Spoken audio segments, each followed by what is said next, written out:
Hey everybody, in this short video I'm just going to walk through this tool here. I've got a Klein leveling meter.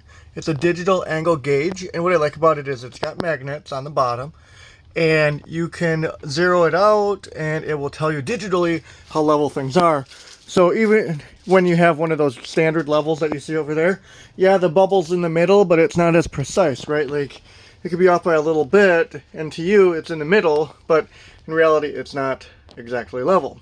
So I'm putting up these shelves to add some more of my Star Wars things here.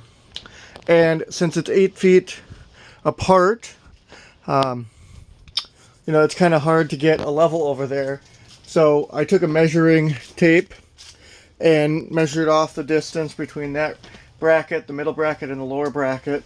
And then, however, you're not done yet because these things could be off level, depending on if you put them in sideways or not.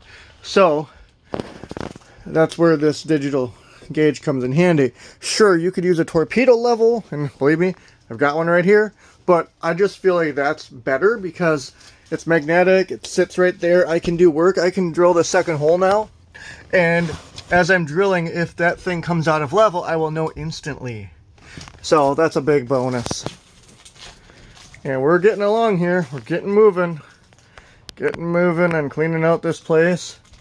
Got them up there, all over the place. So we're getting moving on our project here, a couple years in the making.